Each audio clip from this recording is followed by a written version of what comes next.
Um advogado que tem crônicas, romances e até uma peça de teatro é um dos nossos convidados aqui hoje. Ex-presidente da OAB, César Brito fala sobre direito e literatura e lembra o papel do avô em despertar o interesse pelos livros. Quem também conversa com a gente é a escritora Verônica Saiki, a criadora do Verdugo, personagem que você vai conhecer em detalhes aqui hoje. Artista plástica, a Verônica cria histórias e quadrinhos e ilustra todos eles.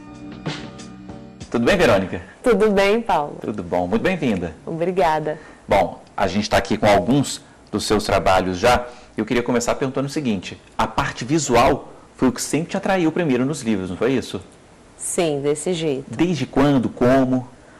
Olha, desde que eu me conheço por pessoa mesmo, sempre me atraiu a parte visual antes de tudo. Então, assim, quando eu era criança e ia para uma biblioteca, por exemplo, eu sempre procurava os livros mais ilustrados. E aqueles que tinham as maiores imagens eram os que eu escolhia mesmo para folhear. E você já tinha facilidade para desenhar, para ilustrar? Eu sempre gostei, sempre gostei. Sempre tive contato desde muito pequena com materiais mesmo, giz de cera, papel. Assim, meu pai, ele sempre me incentivou e aquilo sempre teve muita mão para mim. Então, assim, para mim era a parte mesmo do dia a dia. E os quadrinhos e os gibis, eu imagino que eram também seu porto seguro. Era o meu porto seguro, né, para tudo. Às vezes eu deixava de brincar, né, com os meus colegas e tal, para desenhar. Porque realmente, quando eu estava inserida ali, era como se eu estivesse mesmo fazendo uma viagem ali, uma brincadeira. E você seguiu um caminho natural, então, né? Você é artista plástica hoje, se formou em artes plásticas. Isso. E seguiu o caminho. É o que você sempre quis? Sempre quis, né? Quando eu era criança, eu gostava de desenhar. Então, as pessoas perguntavam, o que você, né, vai ser? Você vai ser desenhista, né? Meus colegas, eu falava, sim. Então, a palavra era desenhista, né? Até eu tomar conhecimento da profissão, né, de um artista plástico, né, de um design gráfico, foi meio que agregando as coisas. Então, é um quebra-cabeça, na verdade, de gostos e afins ali que eu vi que tinha a ver, né, com aquele meu universo. E aí foram se encaixando, na verdade. Vou mostrar aqui alguns dos seus trabalhos e vou começar com o Verdugo, que é o seu personagem. Isso, você criou o Verdugo. Eu criei o Verdugo. Verdugo, o inacreditável. Ele já tem quantos anos? Vai fazer 15 anos agora, em 2007. E mostra e conta como é que foi essa evolução pra gente. Eu tô aqui com a primeira edição de 2007. Isso. Não é isso? Isso. O personagem eu criei em meados de 2002. Né? Então, 2007 que eu comecei a publicar na forma de revistinhas, né? Que eram os fanzines, na verdade, né? Porque era um processo bem artesanal. Eu fazia desde a parte da concepção mesmo, das histórias, preparação de tudo, dos desenhos, até a parte da produção manual. Então, eu mesmo que comprei uma impressora, eu imprimia, eu cortava, eu grampeava, fazia uma pequena tiragem para poder levar para os eventos. E vender. E vender. E quem é o Verdugo? O Verdugo é um artista plástico, né? Eu criei ele na época que eu estava na faculdade. Então, assim, eram aquelas ideias, né, que rolavam na cabeça da gente. Então, assim, eu rabiscava, na verdade, não tinha nada muito concreto ainda no Verdugo. Quando eu me formei, eu fechei a minha formatura, né, teve uma exposição. Então, assim, eu fiz uma história, né, sequenciada do Verdugo para fechar até a minha saída do curso, né? Essa história está até guardadinha lá. Um belo dia eu quero até transformar ela, apresentar ela para vocês também, né? Mas, assim, o Verdugo, ele é um artista plástico que passa ideias positivas pelo meio da arte, né? Das artes plásticas. Então, assim, o foco dele é esse, é passar boas ideias para as pessoas, né? Bons pensamentos, né? Sempre de uma forma positiva. E o Verdugo cresceu, se desenvolveu, as publicações ficaram também mais complexas e eu estou aqui com uma espécie de livro, né? Era uma revistinha, era uma fanzine, como você explicava Começou aqui com pra fanzine gente. E aí ano passado, né, 2016, eu falei, não, tá na hora de fazer uma coisa mais encorpada mesmo, na forma de um livro, do trabalho, né, do personagem e aí sua cia, né? E ele está aqui comigo, Verdugo, o Inacreditável, Procurados. Que é o nome desta edição. Conta pra gente um pouquinho dessa história aqui. Procurados é uma das histórias, né? Porque ele é um livro que tem várias, tem algumas tiras no final, tem E a Procurados, ela é o carro-chefe. Então, ela é uma história, né? Ela está inserida bem inicialmente aí. E o tema, vamos dizer assim, dessa história é a inversão de valores. Porque aí você vê que tem 4 procurados, mas aí você vai ler, né? No cartaz, lá nos cartazes que na capa tem, né, aí deles, você vai ver os crimes e aí você vai ver que esses crimes não são tão bem crimes, né? Vou contar aqui, né? Um deles é procurado por soltar a criatividade, outra por roubar abraços, uma outra por dar fim ao tédio e o último por causar ataques de riso. E os personagens também são diferentes, né? Um cacto, um peixe, um menino e um artista plástico, que é o Verdugo. Esses aí, na verdade, são outros personagens que eu vou inserindo. Os principais, vamos dizer assim, do quarteto aí que está nas capas, é o Verdugo, o Silhueta, a Eva e a Ada, né? E como é que você pensou nisso? Você desenvolveu, claro, a história ao longo dos anos, o Verdugo já tem 15 anos, mas como é que foi até chegar aqui? Que horas, que momento você falou assim, está pronto para virar uma história mais complexa? Também foi uma coisa assim que não foi preparada, não foi, vamos dizer assim, pensada, objetivada assim, com um propósito final. Porque eu sempre deixei assim, a minha mente ela muito livre para criar. Né? Desde a parte plástica dos meus trabalhos, como esculturas, né, ilustrações, eu gosto muito de deixar, mesmo tendo um prazo, eu deixo a minha mente devagar para poder ver o que vai se encaixar. E essa história dos procurados, ela veio mais ou menos assim. Né? Eu inseri num tema do Velho Oeste, né? Porque eu achei que o tema tinha a ver até por ser um lugar mais rústico, mais hostil, né? Onde as pessoas, vamos dizer assim, resolviam as coisas muito ali na luta, né? No punho. Então, eu falei, essa história eu acho que tem tudo a ver com esse tema, que é um tema da atualidade. Então, eu gosto muito de meio que misturar essas coisas. Eu procuro universos, às vezes, paralelos, e aí eu insiro temas do hoje. Né? Lógico que com os personagens fica uma coisa assim mais leve, mais cartunesca, tem umas pitadinhas de humor, mas é mais ou menos isso. Então, o livro Procurados, a ideia, né, foi essa, fazer realmente essa edição mais assim, mais caprichada, mais de luxo. E é para todas as idades, né? Todos os públicos. Todas as idades, isso. Isso Cada é importante. um vai, isso é importante. Ele não tem uma censura, então assim, uma criança pode folhear, ela vai ter aquela sua ideia mesmo, né, infantil, um adulto ele já vai ter outra concepção. E é isso aí que eu acho que eu quero, sabe, que eu busco. Você tem esse retorno das pessoas, o que elas dizem, as crianças, os adultos? Ah, sim, eles me escrevem, entendeu? Quando eu encontro pessoas, eu gosto mais quando tá ao vivo, né, quando eu encontro, porque aí a pessoa vai me apontar, vai falar assim, eu percebi nesse trecho aqui que você colocou esse ícone aqui, isso aqui quer dizer... Então, assim, são coisas que a pessoa pode me contar ali no ao vivo, eu acho até mais interessante. Entendeu? Outro ponto importante, até por essa questão de idade, é que nem todas as histórias, nem todas as tirinhas têm diálogos. Algumas têm só as ilustrações. Só as ilustrações. Eu gosto muito. Não precisa ler. Então, eu gosto muito realmente de trabalhar com essa parte visual. Eu acho que é o que mais me prende, sabe? Numa construção, seja de uma história, seja de qualquer coisa assim, nessa parte mesmo de você contar alguma coisa e você usar a imagem para isso, sabe? Isso é o que me move, vamos dizer assim. E o Verdugo é um personagem aí para o futuro também? Você vai seguir com ele? Tomara, né? Eu pretendo seguir. Esse ano eu estou com um projeto aí para lançar, aproveitar os 15 anos do personagem, fazer um livro especial, uma edição especial mesmo, com as tiras, né? Então eu vou juntar, fazer uma compilação das melhores tiras que eu já publiquei nesse tempo, né? Elas estão na web e no site, no Facebook, né, do personagem. E também com algumas novas, né? Vou fazer uma edição porque eu acho que está merecendo. Também acho, e a gente segue aqui agora com Boa Noite Maria, que é um livro que você me contava aqui que nasceu por causa da sua sobrinha e afilhada. Isso mesmo. Que é a Maria. Que é a Maria.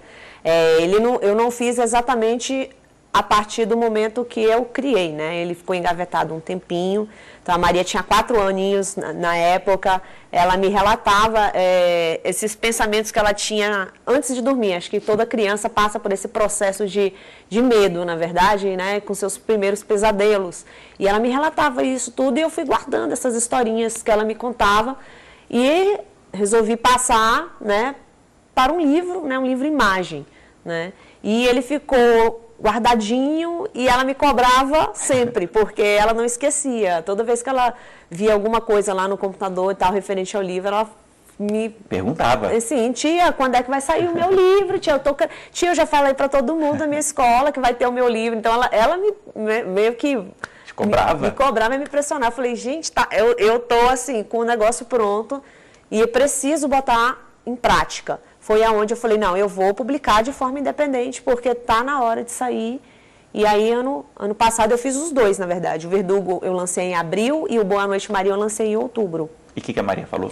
A Maria esteve no lançamento, ela autografou. O mais curioso é porque, como ela ainda estava naquele processo de aprender a ler e escrever, eu até falava, você vai autografar, você vai conseguir autografar? Ela, vou, pode deixar. Então, assim...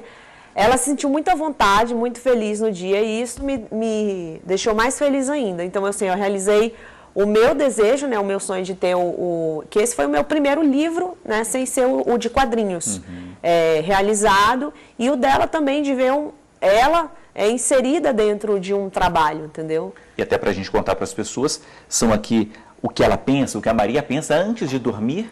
Isso. Não é isso? São pensamentos, né, que ela... antecedem o sono. Tem os bons e aí de repente vem os maus e aí é onde a pessoa começa a ficar com medo de dormir sozinha. E aí o livro, a sinopse é exatamente essa. Será que a Maria vai conseguir dormir sozinha? Esse é o grande, o leitor vai acompanhar e vai ver se ela vai ou não vai. Né? O que vai acontecer aí durante esse período? E é voltado para isso, né? Para esse público, para as crianças e para os pais também. Para os pais também. Como o livro é totalmente de imagens, então a pessoa pode se sentir totalmente à vontade de contar e recontar a história. E o bom é que a criança também pode fazer isso, né? Não tem não precisa ficar preso, né, ao texto pronto. Até para terminar, a gente já está chegando aqui no finalzinho desse bloco, Verônica, você gosta de começar e terminar os seus livros, as suas histórias? Sim. É um processo solitário, eu imagino, mas que você gosta, né? Você faz o começo, meio e fim. Sim. O processo independente, eu acho que ele deixa a gente muito livre para isso, para você criar desde a parte da concepção ali da história, como vai ser, dos desenhos, do projeto gráfico do livro, né? Então, assim, eu adoro simplesmente fazer tudo, participar disso, né? É solitário, mas a gente, no final, é muito gratificante. Então, para mim, é isso aí que conta. Ok. Verônica, é isso. Obrigado, foi um prazer receber você. São lindos os seus trabalhos e boa sorte. Muito obrigada. Bom, esse foi só o primeiro trecho aqui do Iluminuras. Depois do intervalo, a gente segue falando sobre literatura. Até daqui a pouco.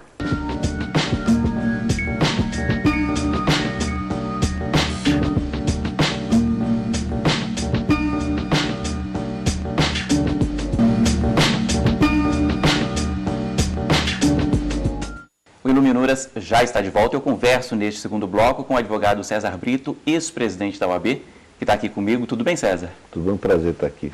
Imagino, o prazer é todo nosso. Bom, além de uma série de artigos e livros jurídicos, você tem romances, tem crônicas, tem peça de teatro. A literatura faz parte da sua vida? Sempre fez? Fez. Acho que em razão da minha origem da cidadezinha do interior, que tinha 3 cinemas, que se debatia muita coisa, e que tinha no nosso avô um grande exemplo, não só como um juiz, advogado, mas também como escritor. Ele adorava a frase. Então, essa ideia de cultuar a frase vem dele. E todos nós da nossa família costumamos fazer isso. Discutir frase, discutir história, debater um com o outro. Acho que essa influência vem lá da infância. Eu sei que tinha até um concurso entre vocês, né?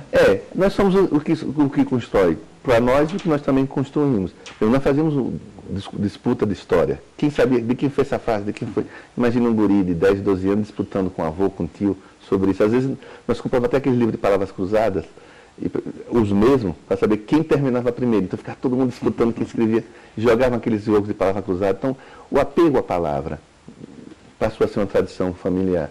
E quando você tem isso como respirar, na conversa do almoço, não sei, passa a ser algo inerente à família. Então, é como respirar.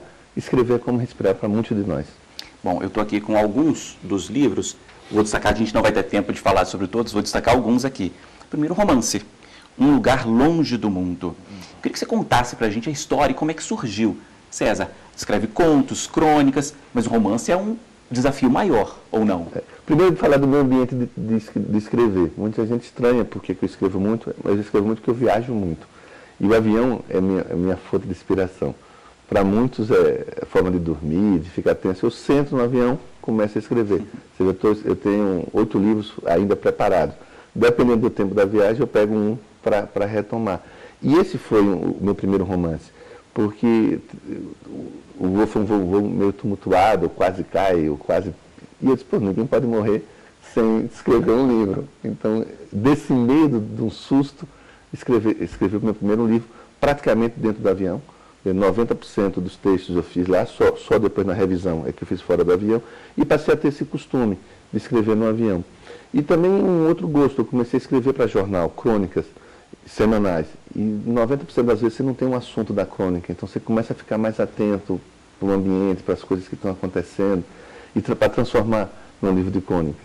Quase sempre dentro do avião. Então isso vai formando um pouco a opinião. Depois eu tive que fazer o livro de Direito, estou me escrevendo com um advogado, não faz livro de Direito. E fiz o livro de Direito, mas eu tenho muito mais paixão pela crônica, pelos romances. Você até falado sobre isso, né? O que escrever quando chega em um pedido, uma crônica, como é que você faz? O que chama atenção, você escreve, guarda na cabeça? Como é que é o seu sistema? Você começa a ficar atento com as coisas. Isso reflete também até na minha forma de falar, de dar palestra. Eu decido o mote da palestra exatamente na hora, na ambiência do que vai acontecendo. Às vezes eu não gosto nem de saber qual é o tema que eu vou falar, para não ficar muito preso nele. Então, isso chama-se mente de cronista. Você fica olhando sempre os detalhes. Uma frase que é colocada, essa frase transforma-se no texto. Por exemplo, você está no avião, você não tem o que fazer, aí entra a pessoa que é mal atendida por outra. Aí vem alguém que ninguém espera e faz um gesto. Então, essa cena do cotidiano é uma cena muito importante. Uma vez eu falei das coisas que eu mais gosto, sobre analfabetismo, ela começa do meu filho, que vai numa galeria de arte, mas o que chama a atenção foi a máquina de datilografia. Ele nunca tinha visto a máquina de datilografia, que tinha sido importante na minha geração. Ele dizia, mãe, veja uma coisa que existia quando eu não nasci. E eu termino a crônica nessa linha, dizendo que a máquina de datilografia, que fazia parte da minha vida, que eu desconhecia do meu filho, não foi apresentada a parte da população brasileira, que continua analfabeta. Aí eu coloco assim, meu sonho um dia, meu neto perguntar, vô, o que é analfabetismo? Eu dizer, é uma coisa que não existia quando você era nascido. Então, de uma frase simples, você consegue fazer toda uma história. Isso é o olhar do cronista. Seguindo aqui, César, Almas Livres, Corpos Libertos. O que você traz aqui nesse livro? Eu quis fazer, eu gosto de trazer uma tônica social. Um livro eu escrevi sobre as mulheres que ousaram mudar, acho que é o tema da igualdade. E esse é um tema que é importante, que é a questão dos negros que são abandonados, ainda excluídos da sociedade. Muita gente acha que negros foram coisas muito distantes à escravidão. E eu falo para as pessoas que eu fui criado por uma mulher nascida em cativeiro, Madrinha Rita. Então, é muito próximo esse tempo. Aí eu quis contar a história da OAB e do Brasil na ótica de uma família de negros, da abolição da escravatura até agora. Como é que essas mudanças chegavam para eles? Como é que eles sentiam isso? E ele é a crônica a partir do desaparecimento de uma mãe, que ele procura descobrir até hoje a sua origem. Porque no passado teve uma das coisas mais cruéis, em que a economia valeu mais do que a pessoa humana, queimar os arquivos da escravidão. E ao queimar os arquivos da escravidão, ninguém sabe quem são os seus ancestrais. Eu falo aqui do meu avô. Você imagina, parte das pessoas não sabe quem são os seus ancestrais, quem são os seus avós. E esse livro trata disso, como você não conseguir descobrir a sua origem. E se você descobre sua origem, você resiste mais, você tem muito mais orgulho. E fizeram esse crime contra os negros no Brasil. E eu coloco isso no tema através da história da advocacia. Seguindo aqui, agora mudando de assunto, né, partindo para a peça de teatro. Mulheres que ousam escolher. O que você conta aqui, César? Uma das formas de imperar o machismo é a invisibilidade da luta feminina, da feminista. E eu quis mostrar isso. Imaginei uma conferência com todas essas mulheres que ousaram mudar o mundo. Rosa Luxemburgo, Indira Gandhi, Maria Teresa de Calcutá, a primeira advogada, Mirthe de Campos, que teve a carteira rejeitada por ser mulher. Então, trazer essas pessoas para mostrar que várias mulheres mudaram. Todas as revoluções, todos os acontecimentos, tinham mulheres lá lutando, mas na história aponta só o nome dos homens. E aí, a ideia dessa peça, reunindo-as, dando voz para elas, tive que estudar muito a vida delas, para que elas pudessem externar o que pensa. Por exemplo, antes de falar em Vira Grande, nome das mulheres, eu relaciono todas as mulheres que já ocuparam cargos públicos. Quando eu falar de teatro, todas as mulheres que foram importantes no teatro, na poesia, na luta, na resistência democrática. Então, essa é a ideia de tirar da invisibilidade para mostrar que as mulheres são muito importantes, e em vários momentos muito mais importantes do que os homens, porque são absolutamente iguais. Homens e mulheres não têm diferença, e é preciso ressaltar essa igualdade. Qual a relação que você faz, César, hoje entre direito e literatura? Andam juntas, sempre andaram, precisam andar mais? Sempre andaram, porque você vê, no início da Academia Brasileira de Letras eram de advogados. Então, as profissões foram se separando com o passar do tempo. Mas não havia nem diploma para advocacia logo no começo. Mas as palavras começam a ser tidas. Os advogados eram jornalistas, escreviam para os jornais, faziam suas crônicas. Então, esse mundo da palavra é o mundo do direito. Até porque eu acho que o advogado é o poeta do processo. Acho que a função do advogado é levar o sentimento naquele emaranhado de palavras monótonas, iguais, e a gente que tem que mostrar a vida que pulsa em cada ação. Para mim, processo coletivo é comunidade, processo individual é vida pulsante. Então, por isso, como advogado é também um contador de vida, contador de causas, contador de história, tem uma relação muito grande a advocacia com o escrever, com contar a vida. A advocacia é a sua grande paixão, né? Isso dá para ver claramente. Eu às vezes pergunto assim, quando eu for me candidatar a alguma coisa, eu digo assim, não se candidata, o que isso assim é? Sou advogado, acho que nasci para isso. No começo eu queria ser psicólogo, mas aí como não havia psicologia, no estudo de direito, estudando direito, entro no movimento estudantil, e aí as coisas ficaram muito juntas. Como eu acho que a advocacia tem uma função social, isso vi já no movimento estudantil, que tem uma influência muito grande sobre mim, e isso me fez advogado. Até falando sobre isso, um pouco da sua vida, tem aqui, fiz-me advogado na luta. O que você conta? A gente não vai conseguir contar tudo aqui, né? Mas conta aí umas curiosidades, umas passagens boas aqui pra gente. Esse livro eu escrevi e limitei meus 5 primeiros anos de advogado, que é o tempo que a OAB indica para jovem advogado. Qual foi a ideia do livro? Mostrar para as pessoas de que é possível você ter uma coerência de princípios. Eu tenho uma advocacia de lado, eu sou advogado para trabalhador, para o movimento social, e eu conto até o motivo. Eu sou filho de escola pública, e quando a gente recebe empréstimo das pessoas, você tem a obrigação de pagar. A sociedade pagou o meu saber, e eu conto o meu juramento que eu fiz, de que jamais colocaria meu diploma a serviço da opressão. E eu conto isso. Eu conto como eu superei minha timidez. Eu sou tímido, extremamente tímido. Vários advogados, vários estudantes são tímidos e acham que não conseguem ir para a advocacia. Eu conto como é que eu fiz para superar essa timidez. Conto a influência no início de propriedade do movimento estudantil na minha vida. Mas conto, sobretudo, o que é advogar para a inclusão. Eu conto como advoguei para o sem teto, sem terra, para o movimento gay, para o movimento das prostitutas.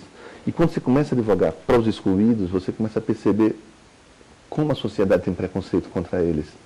E essa advocacia vai pulsando mais sobre mim e me fez o advogado que eu sou. Então, esse é um pouco do livro. Vai mostrar, sobretudo para as pessoas, de que vale a pena você ser o que é. Não ficar preocupado com dinheiro. O dinheiro é consequência na vida de todas as profissões. A advocacia é algo mais importante que isso. Ele tem uma função social muito grande de fazer inclusão. Aí eu vou contando vários causos. Eu conto por exemplo, de um processo que eu ganhei, que transitou em julgado, que daria 250 milhões de dólares à época.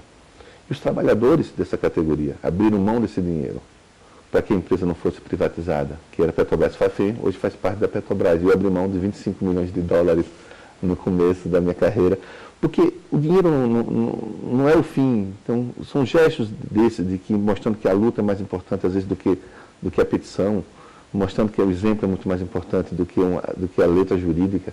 Eu vou contando vários casos. E, sobretudo, uma outra. Eu acho que a sustentação oral, quando eu falo que o advogado é o poeta do processo, e eu conto isso, uma sustentação oral, você tem que levar todo o sentimento que está ali pulsando. E não é só com o jurídico, você tem que levar emoção. E eu faço isso nas minhas sustentações orais, eu tento levar emoção. Às vezes eu digo, o amor está no ar, se for no dia dos namorados. E eu digo isso, as pessoas falam, mas você faz isso porque você é César Brito, você foi presidente da ordem, muito intensa. Eu digo, não, eu fazia isso quando tinha 5 anos de formado, quando tinha 4 anos de formado. Eu aplico mais ou menos aquela regra de Cristo, né?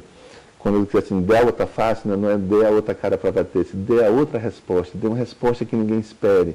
No ambiente formal, você dá uma resposta da simplicidade. Isso é mais convincente. E eu tento mostrar isso tudo, não é com palavras bonitas que você convence, vai mostrando a história real que bate nas vidas das pessoas.